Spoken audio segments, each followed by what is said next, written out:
Welcome to Agri-Pulse Newsmakers, where we aim to take you to the heart of ag policy. I'm your host, Andrew Hunnicky. This week's guest is Kansas Republican Senator Jerry Moran, who joins us to talk about the future of the Farm Bill and agriculture in the next Trump administration. But first, here's this week's headlines. The Agriculture Department will provide $2 billion to fruit, vegetable, and nut growers through a new program called the Marketing Assistance Program for Specialty Crops.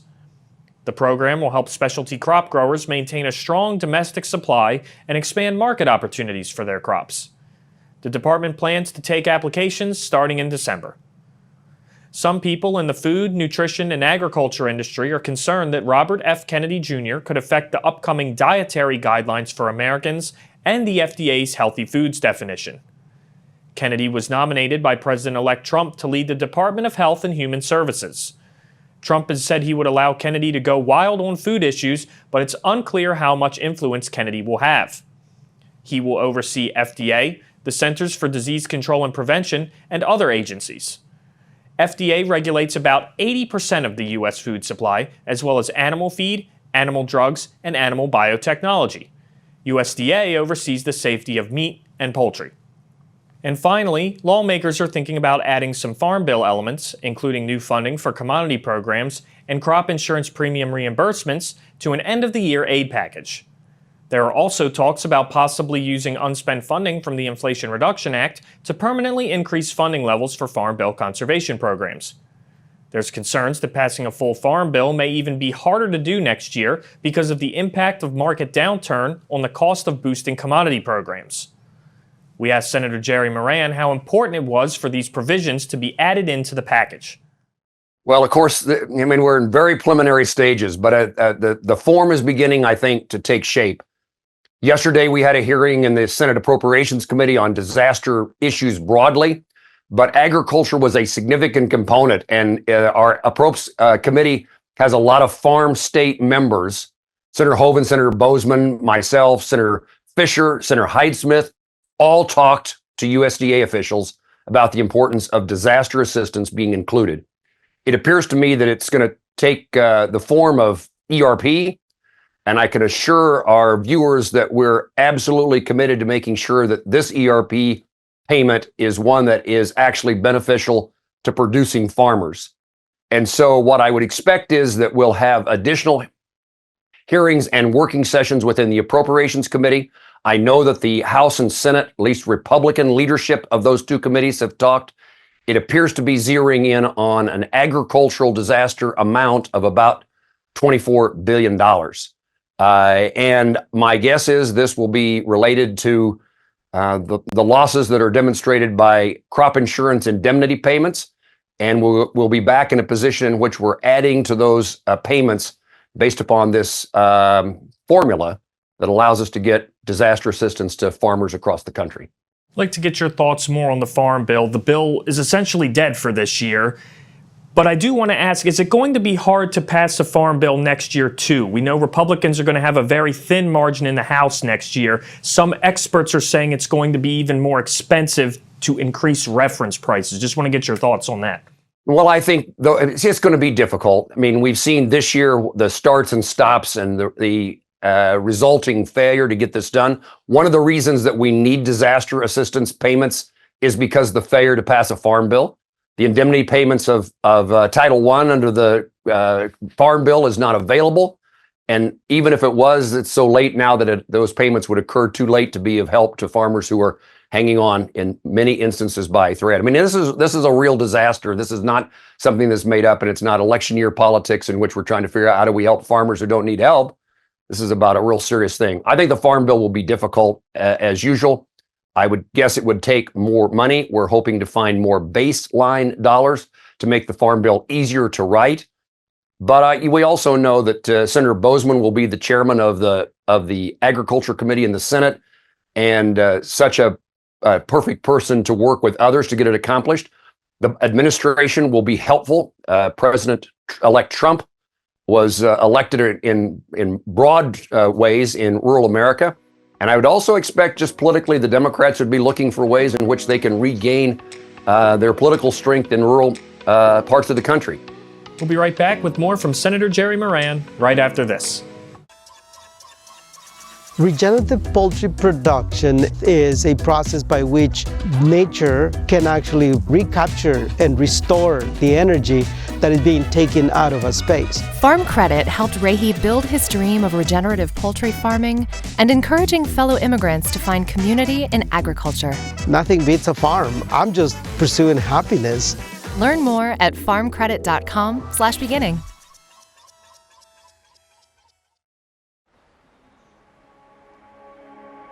Farmers are always there for each other.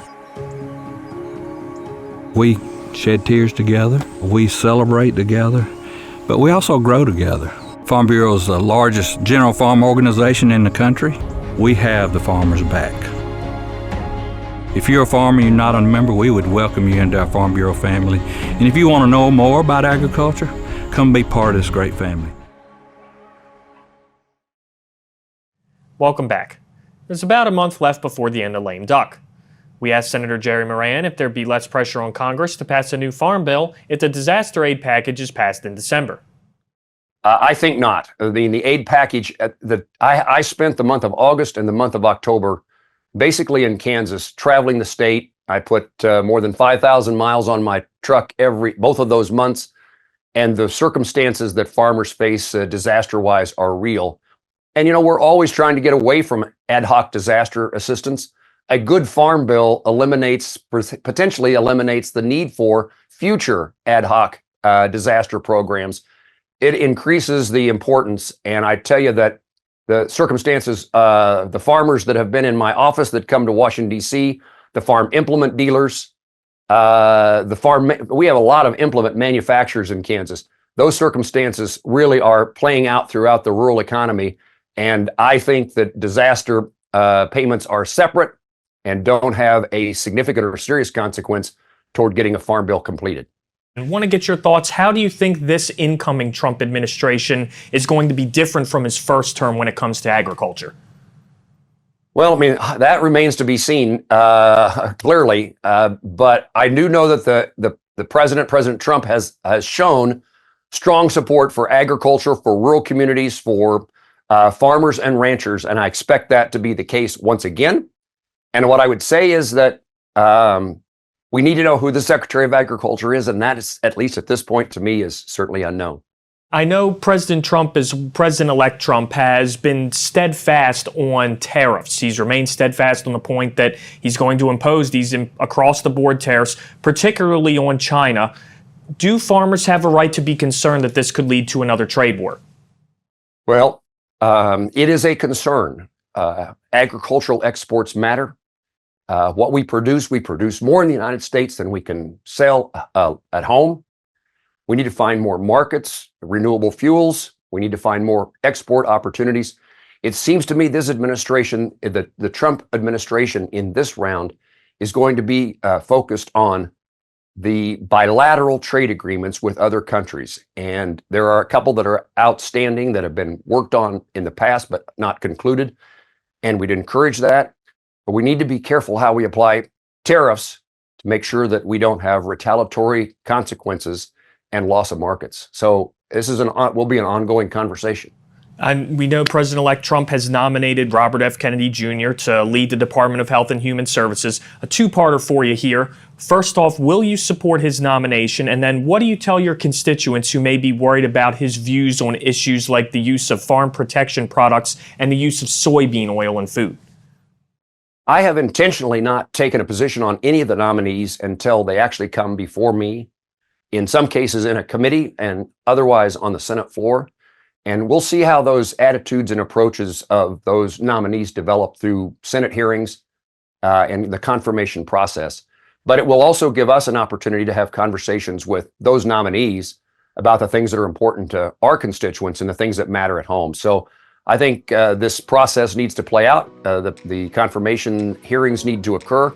And of course, the president can't actually make those nominations until he takes the oath of office. Senator Jerry Moran, thank you so much for joining us, sir. You're welcome. Thank you. We'll be right back with our panel discussion, but first, Lydia Johnson has a look at what your Thanksgiving feast will cost in this week's Ag by the Numbers. A Thanksgiving feast for 10 people will cost about $58 this year, according to the annual American Farm Bureau Federation's Thanksgiving Dinner Survey. While this is down 5% from 2023, the price is still about 20% higher than 5 years ago. As you can see on this chart, the peak Thanksgiving meal price in 2022 was $64, with both turkey and side dish prices reaching highs. The classic dinner's grocery bill is a mixed bag for shoppers. 7 items dropped in price, including turkey, sweet potatoes, frozen peas, a vegetable tray of carrots and celery, pumpkin pie mix, pie crust, and whole milk. The remaining 4 items tracked annually in the survey, dinner rolls, fresh cranberries, whipping cream, and cube stuffing, rose in price. The price of turkey accounts for about 44% of the meal bill. Farmers raised 6% fewer turkeys this year due to the impacts of highly pathogenic avian influenza, with U.S. turkey production reaching the lowest level since 1985. However, Americans consumed less turkey this year, so prices actually dropped for shoppers. For Agri-Pulse, I'm Lydia Johnson.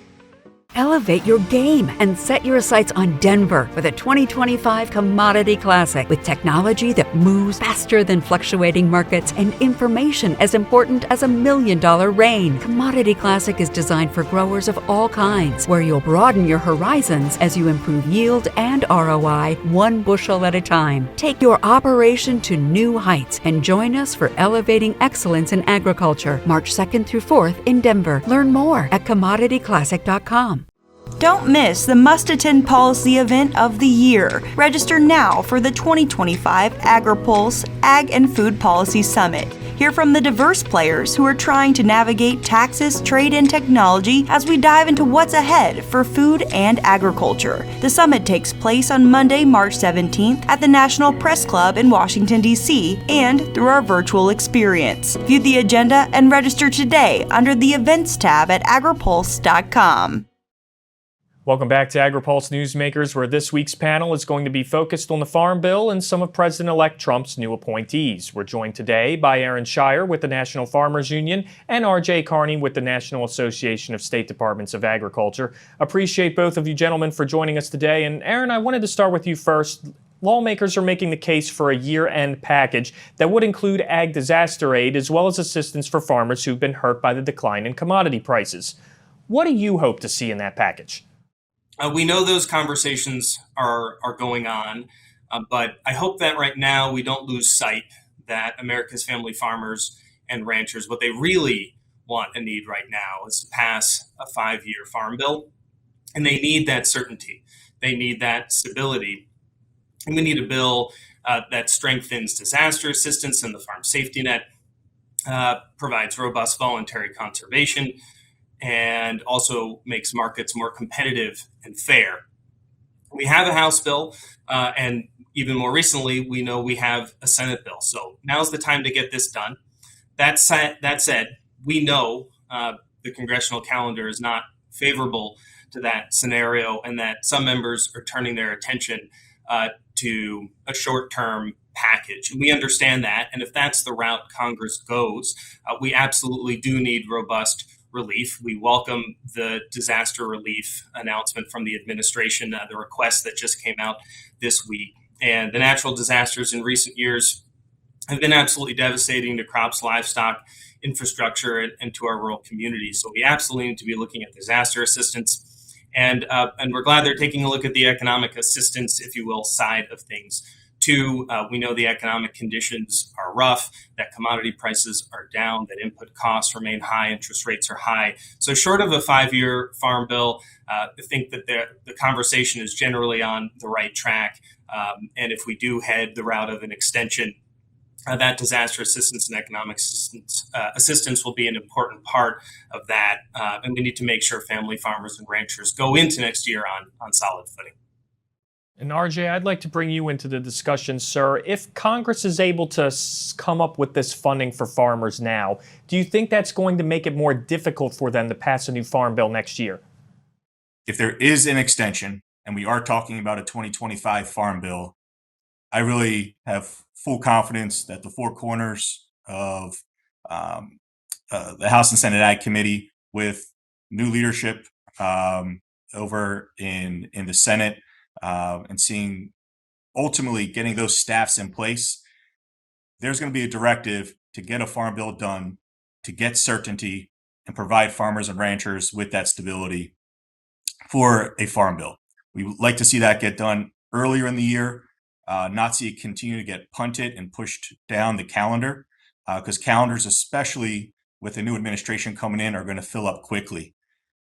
I will just want to quickly mention on the disaster packages, just to put some numbers out there. We've heard directly from some of our southern states on the estimated losses, specifically with Hurricane Helene and Milton. Florida is looking at losses of $3.5 billion, Georgia $3.2 billion, North Carolina $4 billion, South Carolina $500 million, Tennessee $1.3 billion, and Virginia $169 million.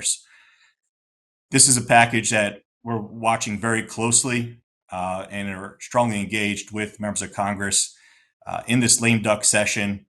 There's a lot to get done. The calendar is filling up, but farmers and ranchers do need assistance at this current moment. And Aaron, how much do you think, or what do you think the prospects are for getting a new farm bill next year, given that Republicans still will have a narrow majority in the House? Yeah, if we do end up with a 5-year farm bill reauthorization being on the table next year, we know that there are many challenges to getting it done. That's why there's really no time like the present. That's why it would be great to get the farm bill done, and we think Congress should get the farm bill done. But there are a number of reasons to think it'd be tough next year, and it's just the new dynamics in Congress overall. We'll have freshman members of Congress coming in who need to be educated on a farm bill. The incoming administration has a really big agenda. There's a lot that could suck the oxygen out of the room, as I think a lot of people have said. And we also understand that the farm bill math is likely to get more difficult. Of course, Farmers Union, we stand ready to work with Congress and the next administration to get a farm bill done as quickly as possible next year, if that's the scenario that we're in. But we really think that right now is the right time. We'll be right back with more of our panel discussion right after this. It's not as simple just to wake up one day and go, I want to be a conservation farmer. You're changing how your farming practice is done. You're changing your operation. Farm Credit supported John and Kelly Watley as they shifted to more sustainable farming, improving the environment where they farm and live. Learn more at farmcredit.com/climate.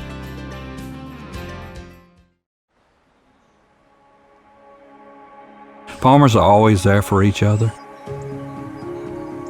We shed tears together, we celebrate together, but we also grow together.